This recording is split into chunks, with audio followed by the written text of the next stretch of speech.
So, time to meet another Essex star from the world of music. A man born in Stratford when it was part of Essex and now lives in another former Essex locale, Chingford. He was part of the Mighty Sweets, and heavy metalers will know him from Wildfire and State Trooper. And he has a new album out, which we'll talk about in a moment. But first, let's talk about those early influences. Who got you into banging your head, Jeff? Who were they?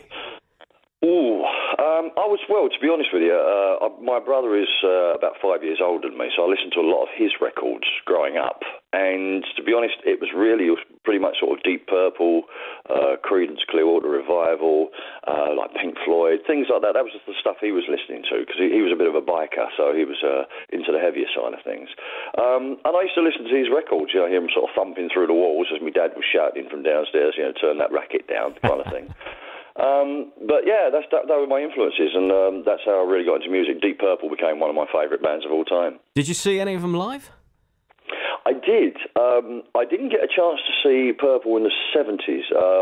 It sort of all dissipated by that point. But I saw when they played at Nebworth, probably in the early 80s, when they reformed with the original lineup. With Ian Gillan and Blackmore and Pace and Lord and Glover. That was the original sort of lineup for me. That was the lineup for me. Yeah. And yeah, I got to see them at Nebworth. Wildfire were on a weekend excursion with our management, and they got us all sort of backstage passes for Nebworth, and we sort of went down there and we just hung out backstage and saw the guys, and it was fantastic. Oh, that's how I got to see them, yeah. Do you think metal is as big as it was back in its heyday, or bigger, or is it a different audience now? What do you think the situation is with metal? To be honest, I think metal, it's like a lot of things in Europe. Nothing ever goes away. I'm sure we'll get onto the sweet later, but it's like the 70s, 60s and 70s scene is still... 60s scene is a little bit less now in Europe, because obviously most of the bands are getting to the point where they can't play anymore. But I think you find with metal, there's definitely a revival going on. Not so much in the UK, like I say, but definitely in Europe. I mean, in Belgium, I've noticed a marked improvement. I mean, my stepson, he's a lead guitarist in a metal band, and there's a lot of work going on out here. Greece, Spain, all these places, metal is still big business. Bigger than the 80s. I would probably not at the moment, but there is a revival going on, definitely. Still a huge following. Well, the solo album has just come out. How rocky is that compared to your earlier stuff? It's rocky in places. I mean, I would say it airs on the side of melodic rock for me. People sort of have categories of, like they would say, AOR, the American orientated rock. It's not really that. I wouldn't have said it was American orientated. It's definitely sort of got a British vibe to it. But it's for me, it's not all about thrashing metal guitars with thousands of notes being played on the guitar. It's about the melodies. I love melodies. I love harmonies.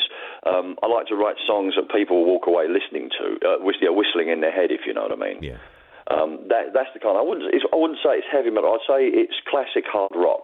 Yeah. Is how I would I kind of agree with you. I've got a quite broad taste in music, and as long as there's a melody somewhere there, even with some punk stuff, you think, well, there's a tune there. There is a tune there, and they probably would hate you for it.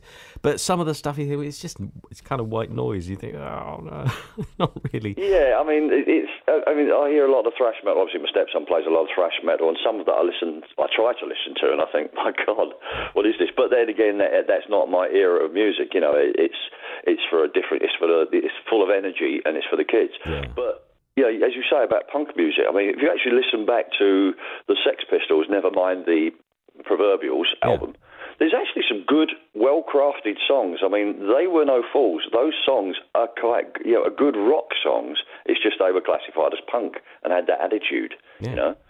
But I'm an anarchist and all that. Yeah, it's just good old tunes. Well, let's hear a bit from the new album. What can we play?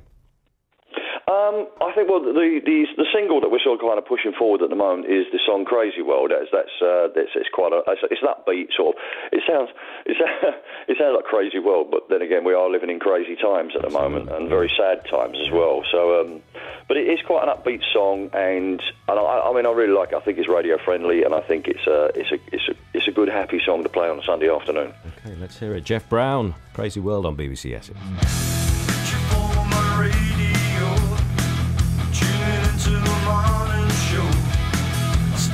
into the shower, turn it on. Water's hot, the coffee's cold. I check the mirror, I'm looking old. Put on my shoes and close the door.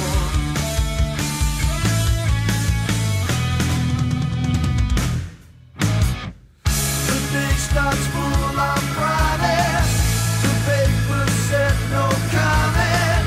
Expecting honesty to burn. It's a crazy world we're living in. Promise us something, but giving us nothing.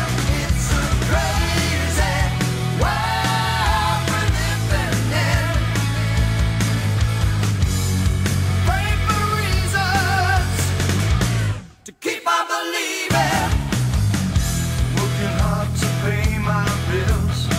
I'm kicking back to get my chills. It's getting harder every single day. There's got to be something more. I'll get outside, kick down that door. I'm the lady they call opportunity.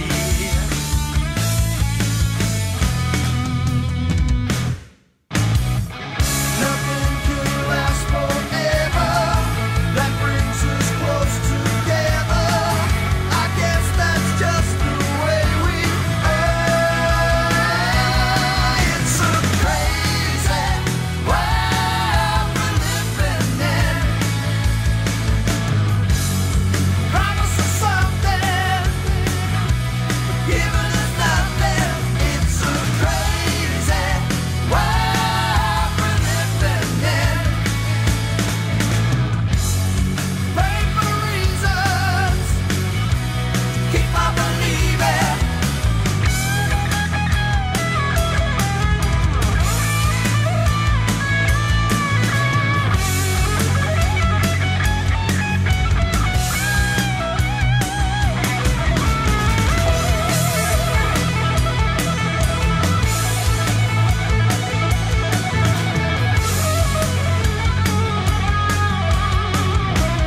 Crazy World, Jeff Brown, my Essex Star guest this week. So sweet then, Jeff.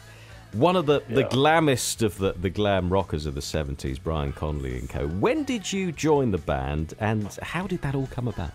I came into the band around about the latter part of 87, so beginning of 88 kind of time. It all came about because I was playing in a pub band, to be honest, called Paddy Goes to Holyhead, which was originally sort of before all the tribute acts started and all that sort of stuff. This was back in the 80s, late 80s, and it was a cover band, but it was a fun cover band, and we had a few players. We had sort of guys from the band Praying Mantis and Weapon and all these different sort of metal bands of the 80s, and we basically just sort of did lots of cover songs. And then one day, Andy Scott was producing the singer, Danny, a guy called Danny Hines. He was producing the band Weapon that Danny had at the time. And Andy came to a few shows, and he was at a loose end because Sweet were not, Sweet had split by that point. And Danny said, "Well, why don't you come up and play?" So Andy started playing for us, doing the odd show here and there, and then became more regular. So we put in a few Sweet songs. Anyway, cut a long story short, Sweet then reformed, and Andy was looking for a band. The singer they had who replaced Brian had moved to Australia, so he wasn't available or a viable proposition anymore. So he got another singer, a guy called Mal McNulty, but he needed a bass player. So he said to me, "Well, look, we do some Sweet songs. You know them. Do you want to come and play?" So I said, "Yeah." That was it. It's nice when life happens like that, isn't it? It's wonderful. Yeah, it was just right place, right time kind of thing, Yeah. And can you remember the first time you played and sang things like Blockbuster and Ballroom Blitz? I mean, that must have been such a moment. Yeah, it was, but it was followed by a lot of alcohol at the time. So it kind of blurs a bit. No, it would have been the first...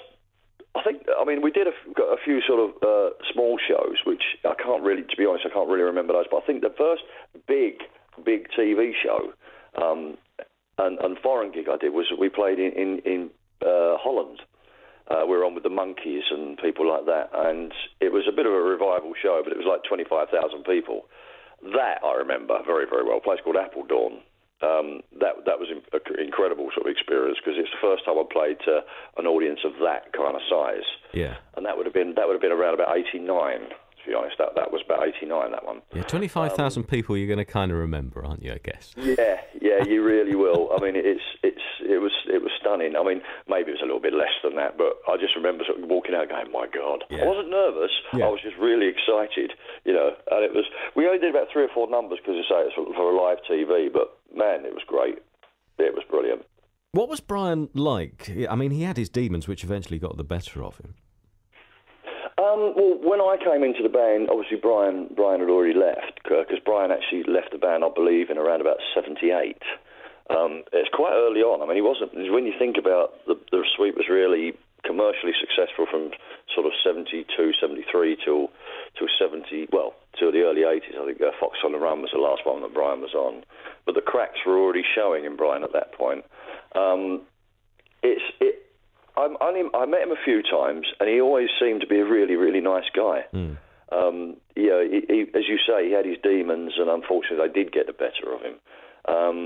I think he was quite a fragile character underneath, and it's just sad that rock and roll claimed him in that respect.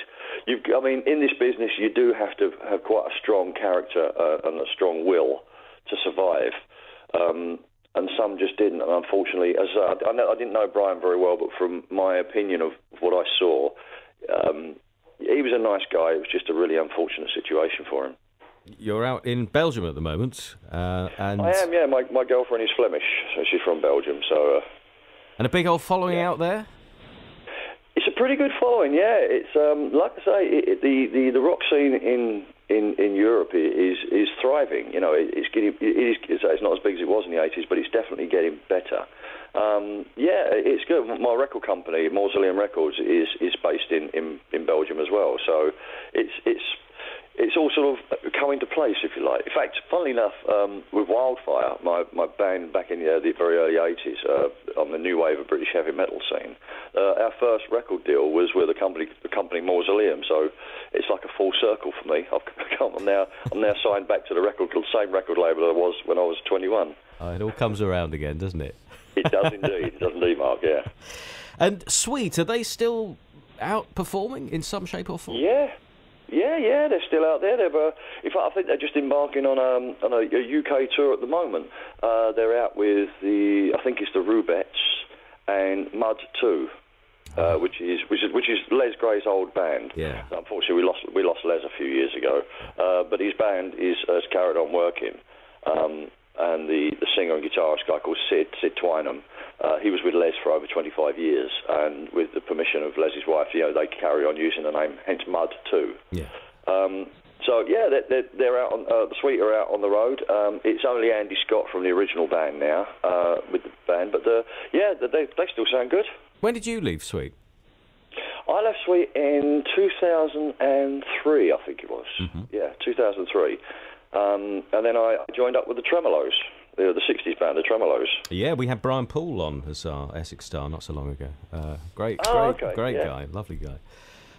So the old bands never die, do they? No. They keep going in some shape or form. They just get a couple of younger members and carry on. Well, we've come to the end, my friend. Thank you so much for being our Essex star this week. Enjoy Belgium. You, thank you. I will do. Have some chips and mayo and a nice leffy for me, won't you? And okay, I'll do.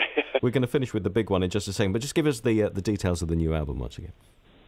The new album is called 23 Years. It's out on Mausoleum Records. You can get it. You can order it now on Amazon. And if you go to my website, which is jeffbrownrocks.com, all information for various other stockists are on there, and also the young lady who runs my site, Rebecca Zabalba. She also has some copies of the CD that she can sort of post off, which can be signed and then posted. So all details on the website. We're going to finish with the big one, the blockbuster #1 for Sweets back in 1973. Jeff, great pleasure to talk to you. Thanks for coming on. Mark, thank you very much. I hope to speak to you again soon. You better beware.